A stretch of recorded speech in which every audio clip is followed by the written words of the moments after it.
Hello YouTube, welcome back to my channel. My name is Neo.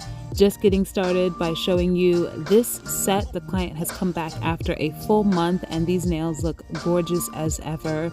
I'm just going to get started by showing you a little bit of my removal process. So I like to use my 5-in-1 3x coarse carbide bit. It is a safety. That's one thing that I'm super big on in terms of removing sets. And I've got my Young Nails dust collector down below on the table. I like to use my e-file all the way up. So I actually turn it up all the way to 35,000 RPM when doing this. And it's just really important to have control over the bit and the e-file while working. I like to keep, as you can see, my thumb really close to the cuticle area of my client. And I like to keep my ring finger and pinky on the bottom part of the nail, especially if it's a longer nail. I find that acting or placing those fingers there as a counter pressure also helps in removing and giving me just more stability and making sure it's more of a safer process for the client. I can push up on the nail while pressing down with the e-file, and it kind of just balances it out. And I feel like I just have a lot more control that way. I do have videos on my channel in terms of showing more in depth how I like to remove sets for clients, but this is basically what that process looks like all the time. If a client comes in with a design and they want something new, or even a refill or a backfill or infill or whatever you call it, this is usually the process that happens. Most of my clients prefer to do colored acrylic versus colored gel polish. So basically the previous design has to come all the way down. You're going to see as I'm working on this nail, it is a longer nail, so it's got a bit of product on it, but you're going to see that the color kind of shears out and you're going to see that natural nail coming through. That's why I love placing that clear bead of acrylic down before any designs. That way I know to stop filing or to use less pressure or to stop working on a particular area. You can kind of see her free edge of her natural nail shining through the nail. That means I removed all of that colored acrylic that was there and I can focus elsewhere. Also towards the back of the nail, you're going to see some small areas of lifting. I use extremely light pressure there. I do not slow down my e-file when using that, but I make sure to keep the bit lower than I think so that I don't use any of those teeth on the natural nail. We don't want to eat through, especially at the speed and the grit of the bit that I'm using. Just want to be careful. But that's basically my removal process. I make sure to do that on all of the nails. She actually lost that pointer finger. It was just holding on when she came to me, but we're just going to replace that tip. I'm getting started like how I normally do, spraying her down with some alcohol and pushing back the cuticles with this rubber-tipped cuticle pusher. So the purpose of this is just to push the skin back to expose any dead skin or cuticle that is on that nail plate. I'm not using this to actually scrape the actual nail plate. Then I'm going to go in with my diamond skiver bit. I do this all the time in my prep for new sets. I love this bit because it's diamond, it's safe for the natural nail. It's not too coarse. I have my e-file at a fairly low speed. If I had to guess, I would say maybe no more than 5,000 or 6,000 RPM. And I love that it's pointy because I can actually lay it flat on the nail, as you can see, pretty much parallel to the surface of the nail. I'm doing my best not to raise it because you will cause rings of fire. We don't want to cause those round indentations along the nail. And because it's slightly thin and pointy, I can kind of get it up under the very tip of the eponychium of your client's skin. So you can kind of remove any cuticle that's hiding up under there as well if you haven't pushed back the skin appropriately. But that's basically what I'm doing here.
This client's nails were a little bit dry, so I'm going in with my diamond ball bit. So it's the same texture and abrasion, but I am using a ball bit, and this is only going on the skin. I actually do not use this on the natural nail. It will cause rings of fire because of the shape, but I use this on the skin to kind of buff away any dead skin. If the client has a hangnail or just some dead skin or some tags, I just use this to kind of buff away that area of the skin so that we have a natural, nice and smooth appearance. Next, I'm going in with my fine sanding band on my mandrel bit, same speed that I use on my skiver bit, and we're just lightly dusting the nail or removing the shine from the natural part of the nail, and also removing any excess cuticle that I might have missed before. I make sure just to focus on the natural nail, so you're not going to see me going down the length of the acrylic because it's already there. There's an enhancement there, but I'm using it just to smooth out the surface of the nail, remove a little bit of shine, and just to remove any excess cuticle that might be hanging around.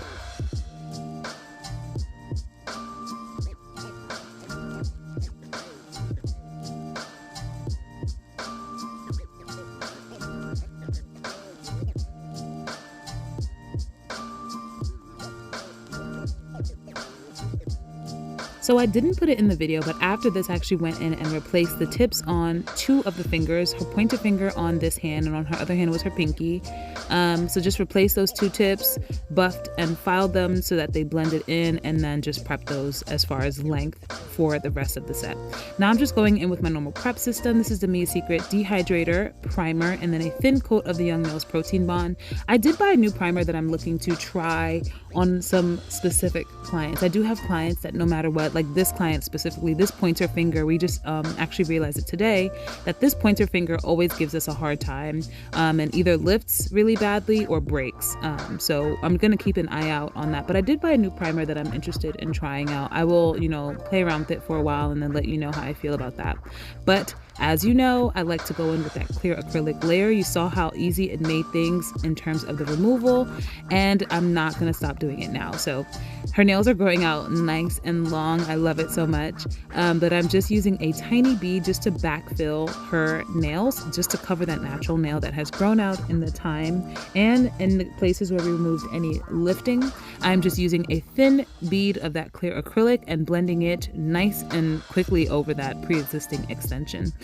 Basically the purpose here is to cover the natural nail, so give her the coverage that we want, and to just avoid having any issues in terms of removal next time. It helps to protect the client's skin and nail plate from darker colors, which is definitely going to come in handy because we are working with a black acrylic today, so that's exciting.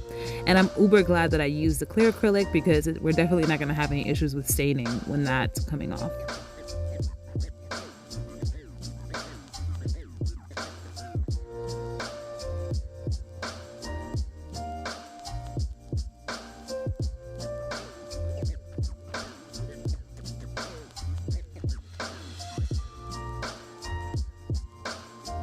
So to the fun stuff. So I'm getting started with this really cool acrylic color that I got from iGel Beauty. It's actually my first time using it, and I've had it for a really long time. I just grabbed it today and I was like, you know what, let's give it a try. It is called Ruffle Trim, and it's a really, really gorgeous, I would say very opaque acrylic nail plate nude kind of color. It's a little bit warmer, more on the beigey brownie side, but it's a really gorgeous color, as you can see, for her skin tone, but it's super matte and super opaque. I will say that this was extremely hard to work with. Some of the iGel Beauty colors that you purchase are perfect, right? But it's all hit and miss with iGel Beauty. This color seemed like it was all pigment. Like there was very, very little acrylic in there. It was so runny. Even picking up the beads, you could see the texture of the bead was a little bit different. Like it was just all pigment and powder in the product and very, very little acrylic. I did go in after using it and just add a crap ton of my Young Nails Core Clear to it to kind of see if I could make it behave more like acrylic does. But for the most part, it was just really, really difficult to work with. But I made it work. We are working on some smile lines, and I don't do this very often, I think, on my channel. I think I might have done it once or twice before, but I actually had the intention of using those like cutout acrylic scraper things. I purchased a few of those in a haul recently that I am still collecting pieces for. I will do a video on that haul, but I ended up not even needing it. So pat on my own shoulder. But I wanted to do some nail plate kind of French base areas on this nail, and ruffle trim was just the most gorgeous color to work with. It is a difficult acrylic to work with, but the color came out super gorgeous. I am just making sure to be very light-handed. What I did was place the bead of acrylic at the cuticle, let it run down, pat it down, and before it started seriously polymerizing, then start swiping right and left around the edges of that acrylic to kind of mold it into that nail plate area. On this ring finger, we're doing a solid nail of the nude, so I'm just going in with a regular acrylic application, and as you can see, even the way that the product is sticking to my brush was just very strange. I just think that there's not a lot of actual acrylic in there, so I knew that I was going to have to clear cap this color, and also just wait for it to truly harden before I could start molding it. If you watch a lot of my videos, you know that I like to use the new colored acrylic to kind of reshape the old tips that are underneath. So when a client has tips on for a really long time, the tips just kind of wear, they're typing, they're touching things, they're tapping and, living life. So the nails kind of lose their shape a little bit. So when I'm applying a new color, I kind of like to mold the free edge or the tip of that powder around that tip so that we get a nice sharp shape so that I don't have to shorten the length in filing to, get the shape back. So I found that this was really hard to do with this acrylic. I had to pretty much wait for it to be almost fully polymerized before I could do that. And then I figured I'd just, work it out with the clear acrylic that I'm gonna, clear cap with later. But yeah, the ring finger is getting a solid nail of this ruffle trim color, and it's a really gorgeous color. It's uber matte and uber opaque, so you're getting full coverage. Hopefully, I just maybe got a bad batch, or I don't know. If you buy this color, it'll be better for you, but I definitely just mixed a ton of clear acrylic in it because the color is really beautiful. I just really couldn't stand the consistency of the product. On the middle finger, we're going to ignore that. And on the pointer and the thumb, we're going to do 2 more nail plate shaped colors, not colors, but applications where we're only focusing on the nail plate for the French part, the reverse French for the most part. And then we're going to add the actual color of the set a little bit later.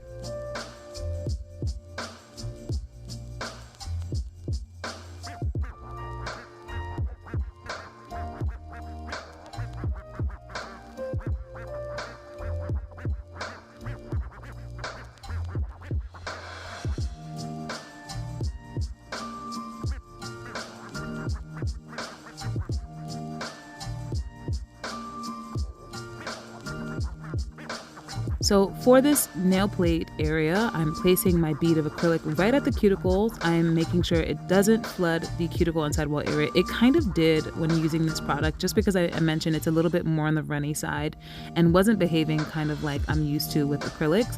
I'm patting the product down, and then eventually I'm just going to start swiping from sidewall to sidewall, pushing the product towards the middle until we get the length of the nail plate that I'm looking for, and then I can kind of mold it into that almondy shape towards the middle of the nail. It's important that you make sure you're looking down the length of the nail and forming that nail plate shape in the middle of the nail. You don't want it to be kind of crooked or sideways, because then it's going to affect the entire design. So just look down the length of the nail. Like this client has a crooked pointer finger, so I'm not looking at her fingertip. I'm looking down the knuckles of the nail. So the knuckles will kind of tell me where that center of the tip needs to go and where the center of that nail plate shape that I'm building right there. So just going back and forth, wipe your brush off, dap it in the monomer, wipe it off, and then just kind of very, very light-handedly mold the shape. And then you can build up if you want to. I knew that I was going to clear cap, so I didn't build it up too high. But if you're someone who doesn't like clear capping, then you can totally build this up higher so that you can get your apex, so that when you go in to fill in with your second or third acrylic colors, you don't have to worry about that as well. But same thing that's going to happen on the thumb finger.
And here is the star of the show and the bane of my existence. I think I just chose the most difficult acrylic powders to work with today. This is called London Fog, and it is by Vivid Dip Acrylics. And it's a really, really gorgeous black acrylic, but it has silver and black glitter shimmer in it. So it's really, really pretty. I was telling the client that I was actually considering back and forth before she came of using a solid black acrylic, but I said, you know what, this acrylic is really special because it has that glitter in there, and it's just going to help, you know, make the design pop a little bit more. Guys, this acrylic was running like crazy. You can even see my brush is like stained black. That's one thing. If you know you're going to be using super duper dark colors like this, I suggest just doing all of your light colors in one go, like how I did here, and then go back in and do your dark colors afterwards, because that dark acrylic is going to stain your monomer. It's going to mess up your napkin, especially this one. It was black and it had glitter in it, so then my napkin and my monomer were stained, and as you can see, it is just running. I did, you know, take note. It's a little bit cooler than we've had for the past couple of weeks. Just randomly, this weekend is not giving us like the best weather, but I don't know that it was so significant that my acrylic was running this badly, or maybe this product just, I don't know, I just chose the worst or the hardest to work with acrylic powders for this set, but we made it work. And I just wanted to mention, like, the nude ruffle trim color from iGel Beauty looks so gorgeous on her skin tone. Like, I love this client. I love her hands. I tell her all the time. But yes, on her middle finger, we're doing a full solid nail of the black. So we have one solid nail that's black, one solid nail that's nude, and then the rest of them are going to be this almond nail plate French, reverse French kind of colors. I'm making sure to, on the reverse French nails, push that product up towards the side walls, because we did make it a little bit deeper of a French. So just making sure that I am right there. You're going to see me add a little bit more product, just pushing it up. Even if it touches the skin, totally fine. We just want to make sure that we get the black to cover everywhere that the nude did not. And I'm not even being careful about covering that nail plate area, because we're going to file and make sure that things look good after.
Once done with that application and the acrylic has hardened a little bit, actually working with this, I was so surprised that the black acrylic did not fully set before even getting here. So I'm doing both hands at the same time.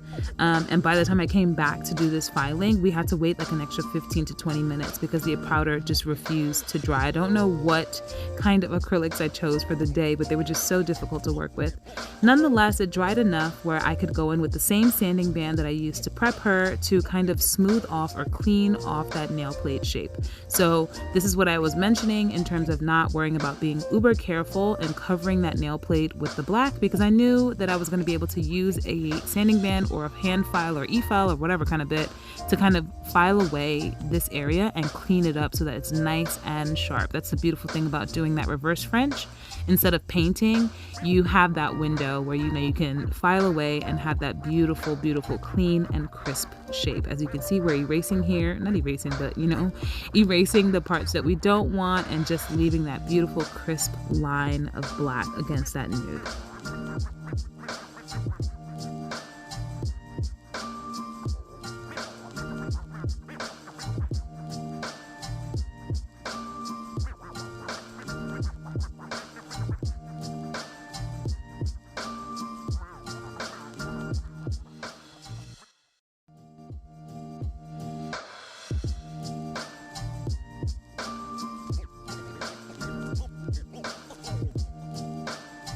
And here is where all the magic is happening. On this nude finger, I am just going to freehand a flame going upside down on her nail.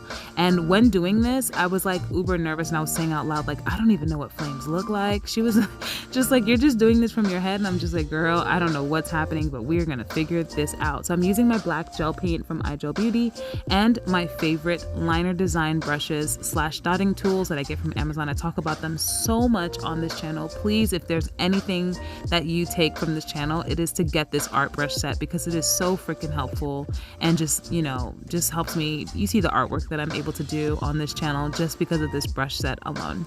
So I am building up a flame going backwards, I guess, on her nail. So the free edge is going to be black and it's going to have flames dipping down into that nude area.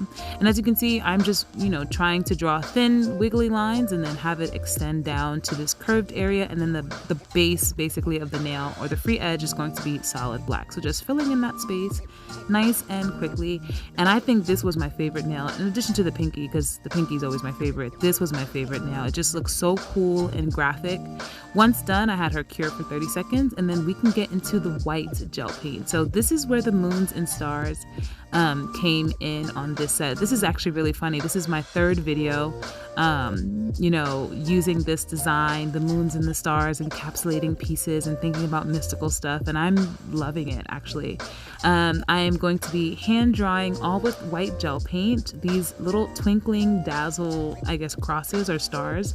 I'm also going to be using the same brush set because, like I always mention, they have dotting tools on the back end. So all I do is flip that brush over. It's got a nice size dotting tool, and I can draw little tiny dots all over the nail to represent little stars. So I'm going to be doing this design on all 5 of her fingers, wherever there's black, especially in that flame. We're going to do the same thing in the flame. So you can just watch me draw all of these beautiful twinkling stars.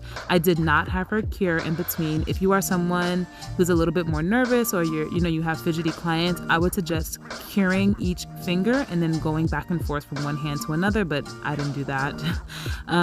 But once done, have her cure for a full 30 seconds to lock in the white design.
So at this point, I was really, really excited about what the set was looking like, but part of me was like, I don't know, we need to add just a little bit of something sparkly to this design. And I had intentions on adding chrome around the French areas and around the outline of the flames, but I was like, you know what, we need something a little bit sparkly. If you can see the rhinestones on that napkin below, you best believe I'm going to be encapsulating some rhinestones in this set. So I'm actually just going in really like lazily with some base coat on all of the black areas, not being super neat about it. And I didn't cure. I'm then going to be sticking rhinestones onto the black area of the nail, and it just added the little bit of sparkle extra that I wanted on the nails. Some of the rhinestones I'm going to place in the center of those little twinkling stars, and I've got 3 sizes of rhinestones. I'm doing my best to not place larger stones on the outsides of the nail and on the thinner nail. So like on the pinky or the pointer finger, I'm not going to place larger stones, but like on that solid black nail and on the middle of the thumb and this flame nail, I'm going to be applying rhinestones, even in the small areas of the flame. I just thought that this was so pretty because when she moved her fingers around, not only did you see the white stars that we painted, but you saw little twinkles of the actual rhinestones on the nail, and I thought that that was so cool. And you already know I love you know what, now that I'm thinking about it, we should have encapsulated some pixies in there. I love encapsulating things, especially things that people don't think to encapsulate, like rhinestones or pixies. Love. Next time I do this design, we're definitely encapsulating some pixies, because pixies would have taken it to the next level. If you watch my channel a lot, you know that that's what I love to do. But basically, I'm just sticking these rhinestones into this wet gel. I didn't really need to use like a bling gel or anything like that because I knew I was going to encapsulate. I just wanted to hold them down so that they didn't move for the most part. But yeah, just placing them randomly on the nail, it just gives us an extra bit of sparkle on the nail, which I love. You can't go wrong with a little bit of sparkle. As you can see, as she's moving, you know, slightly, you see these little tiny little sparkles of something. It's just so beautiful. But that's basically what I'm doing. Once I'm done with the placement, I'm going to have her cure for a full 60 seconds.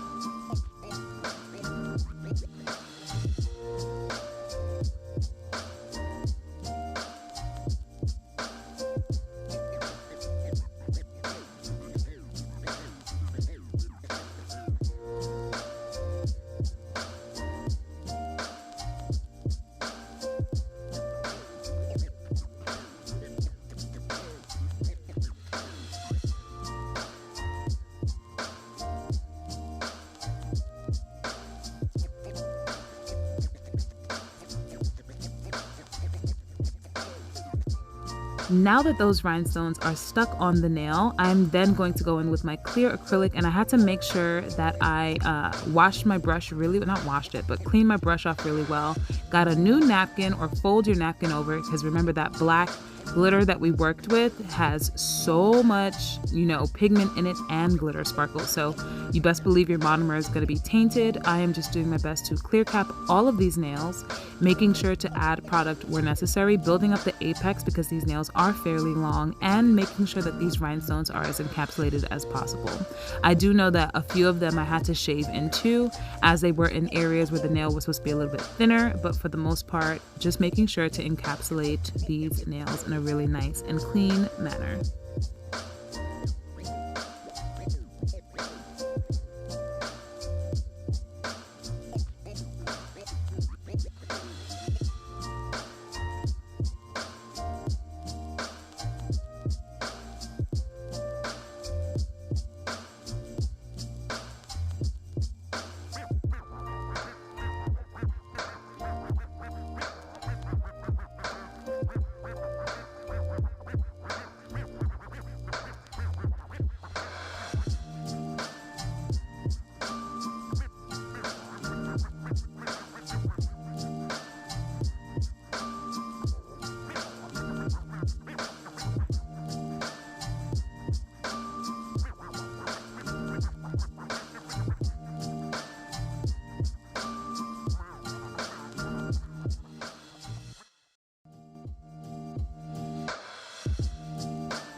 Now we are up to the thumb. I always kind of feel like when encapsulating or just working on the thumb in terms of acrylic work, I always have to hold the thumb a little bit different than I do the rest of the other fingers for the most part. It's always weird. I always catch myself kind of like, I wonder if other people have to do this with the thumbs, but maybe it's just the angle of how my clients have their hands and things like that. But yeah, simple, just clear cap application. But I just thought it was funny to watch this back and see that I'm holding the thumb differently than I did the rest of the fingers. But you know, whatever works.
And after that clear acrylic layer, we are going in with my medium tungsten carbide bit. This is a non-safety. I have my speed about a medium to high speed at this point, and I've got my pinky braced under that long nail to give me some support and to protect the client. Occasionally, you will see me swipe my thumb down the length of the nail. The purpose of that is just to see if I can feel any lumps or bumps or any divots or, I don't know what might be there, but just so that I can feel for any places that I might have to e-file and smooth out later.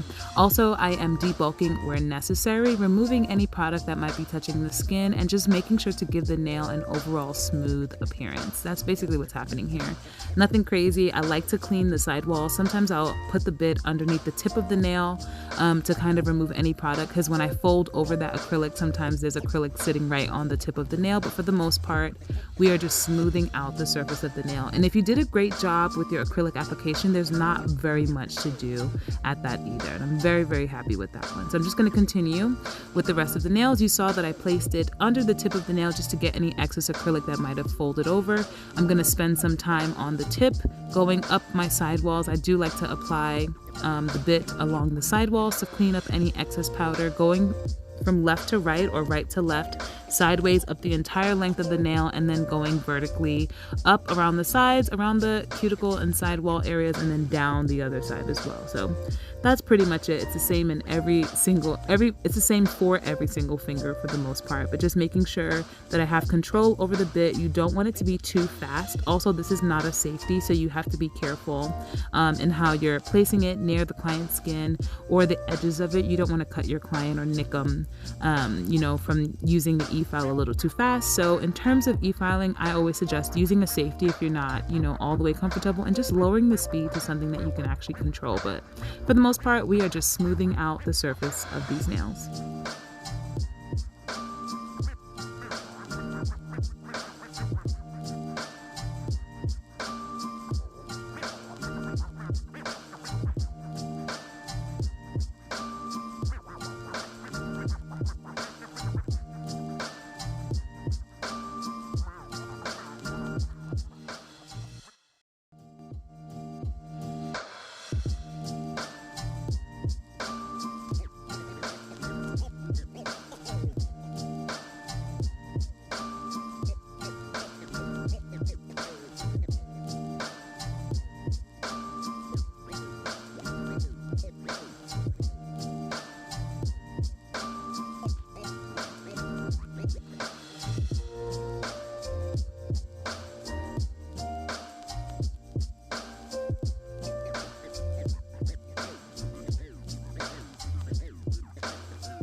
After going in with that e-file, I like to hand file. I love that I've switched up the order of doing this. It just makes life so much easier in terms of doing nails.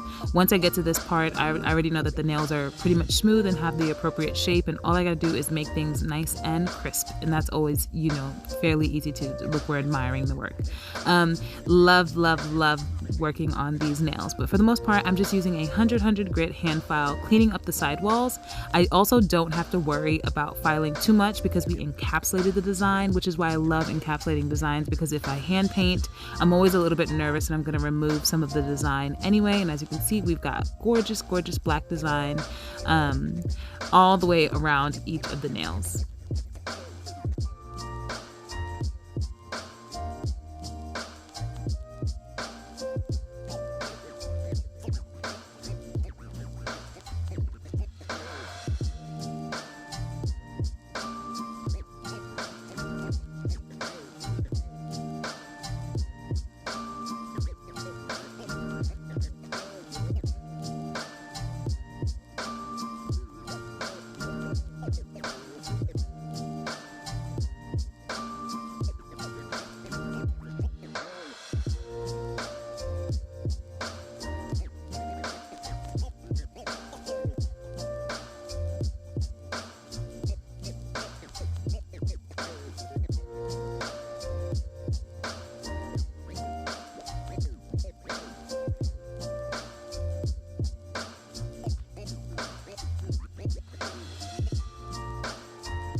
After the client washed her hands, I'm spraying her down with some alcohol further and just using my manicure brush to clean off the nails. This helps to remove excess debris or dust that might be there from the filing process. Also helps to dehydrate so that when we go in with any gel products, we don't have to worry about them not sticking as best as they possibly can. Speaking of gel products, we're going in with my Macart Squeezy Tube Gel. I'm sure that's not what it's called, but that's what I call it. It's the Macart Bling Gel in a squeezy tube. I really love the ease of this product. And we're gonna go in with my Young Nails Manicure Top Coat. It's a glossy top coat. It's really rich and thick, and I really like it. Right on top of that Bling Gel, we're just gonna apply another coat of top coat gel right on top of it. I love this method. This method actually works really well for sticking rather large items in it too, because you have 2 layers of that gel for anything you want to stick into. I'm just smoothing out the Bling Gel that we placed with this top coat gel. It just kind of, smooths everything out and applies, it basically creates 2 layers of gel. So we're going to be placing some really cool silver, just tiny little bits. It's so funny because the client was like, this is your signature, that cuff, and then like a few things at the cuticle. And I was like, I will take it. No problem. I really love it. So we're placing a silver braided cuff, 2 rhinestones, crystal AB rhinestones, and actually a silver star charm that I found. I don't really have very many silver charms because I'm not really a silver girl, but I found these and I was like, this is perfect. And it goes with the vibe of the set. Not too much bling. I think that the design in itself, the hand painting, is enough so that we didn't have to add too much. All I'm doing here now is taking that the glossy top coat, and actually painting over that metal charm piece just to make sure I surround the whole thing in gel so that it doesn't snag on her hair or anything like that. Also, it helps with preventing them from rusting, because I find that those metal pieces, when you place them on nails, over time they kind of lose their brilliance or anything like that. So that's the purpose of that. I had her cure for 60 seconds and that nail is done. And to finish off the rest of the set, we're just going to glossy top coat all of the nails. You're going to see all the magic coming in, especially with those rhinestones that we encapsulated in there. They're just going to be twinkling on her fingers. It's so beautiful. But after this, I'm going to have her cure for a full 60 seconds. I'm going to wipe off the inhibition layer on these nails, and then this set is done.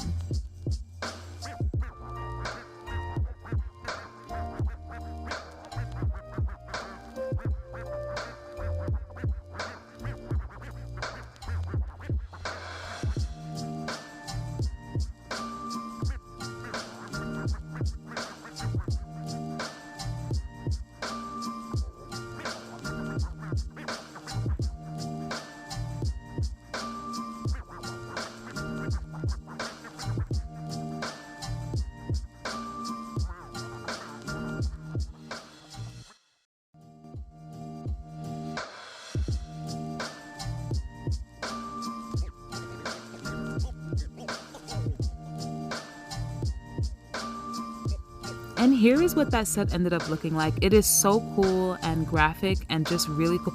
I mean, those flames look really, really special, and encapsulating those rhinestones just took it to another level. Thank you so much for watching. I am really, I don't know why, but digging the whole moons and stars vibes in terms of nails. Tell me what I should do next. Maybe something white or blue or silver. Who knows? Thanks for watching. Like this one if you do. Subscribe for more from me, and I'll see you in the next one. Bye.